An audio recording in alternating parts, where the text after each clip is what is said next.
It wasn't on before.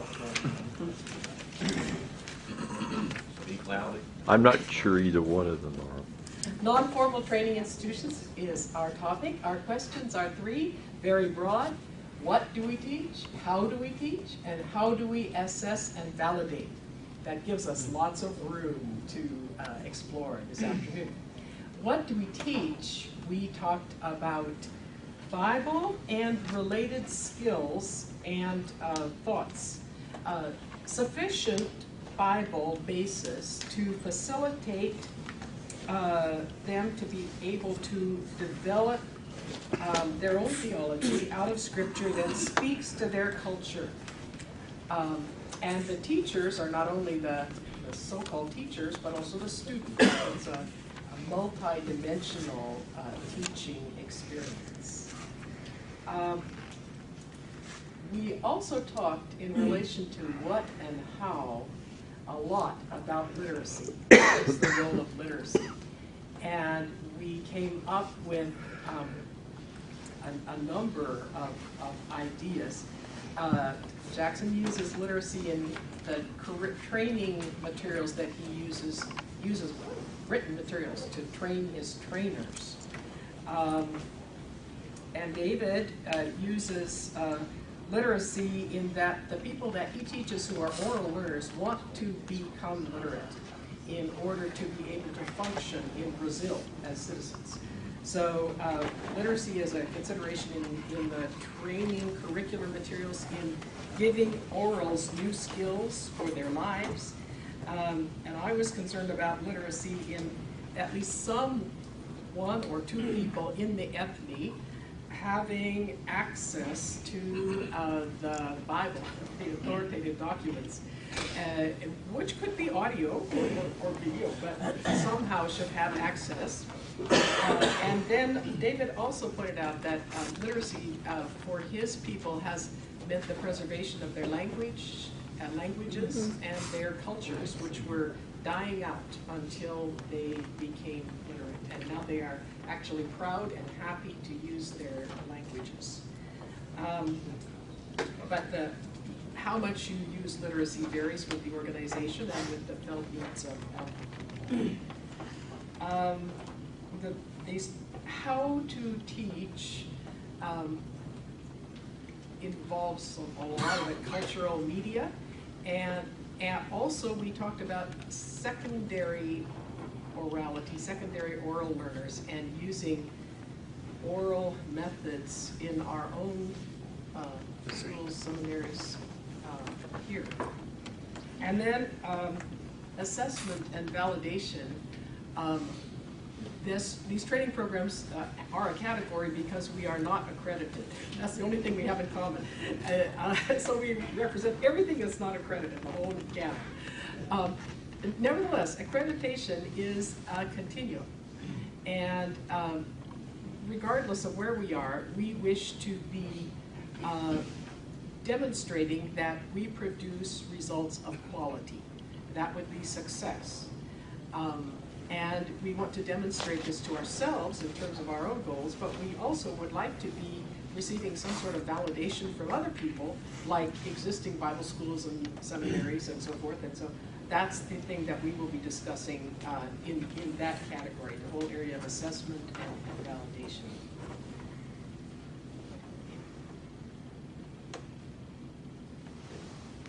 We talked a good bit about the fact that the people who get to do the assessment or validation exercise a lot of power over the process and choice of teachers and teaching approach, and bringing appropriate assessment into the process is critical, because you can do everything upstream in one way, teaching oral people orally, but if there's a written exam at the end, it has the power to skew everything else you're doing, so that the assessment is really critical. The other thing that we talked about with respect to validation is that some of us have been involved in enlisting people for orally based training processes, and as they began to realize that we were really serious and that it was going to be very rigorous, that we're going to be spending a lot of time, effort, and energy in completing the training, they asked, so what will there be for me at the end to prove that I've learned this. And though they didn't put it in these terms, to me it was in part a question about status. Will we have recognition? Will other people who've been trained in conventional ways respect us as knowledgeable, accomplished learners or as competent ministers? And in the early going, that surprised me. I just sort of naively thought that people would just be thrilled to know the Bible and know theology and be effective in ministry.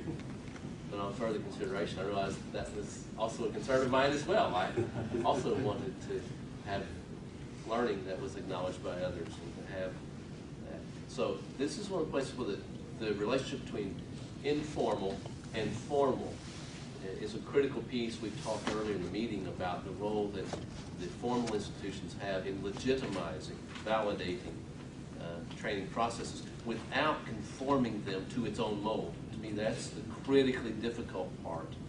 How does a formal institution affirm, say this is real learning, without making it literate in the process in order to feel good about validating?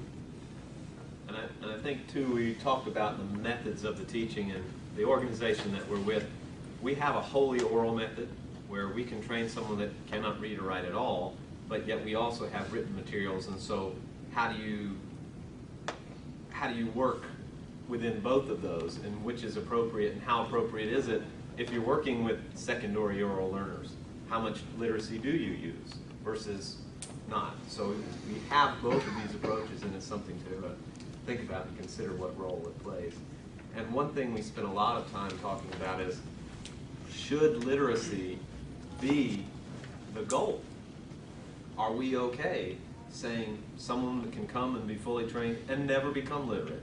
And that was something we debated about, and we felt like that's an issue broader than simply where we are. That goes to really the whole of the oral movement, but it's certainly a question that we need to challenge and probe ourselves to think about. For us in Brazil, most cases, the 6 or 7 tribal groups that we're working with, and specifically the Jarawada, years ago there were 2 single missionaries. They didn't decide beforehand, before working with the Jarawada, what they were going to work with. It was very interesting. They went into the village and they asked to meet with the chief and with the other authorities, and of course, being a very inclusive culture, everyone showed up for the meeting. I mean, everyone, including children. They asked, how can we help you?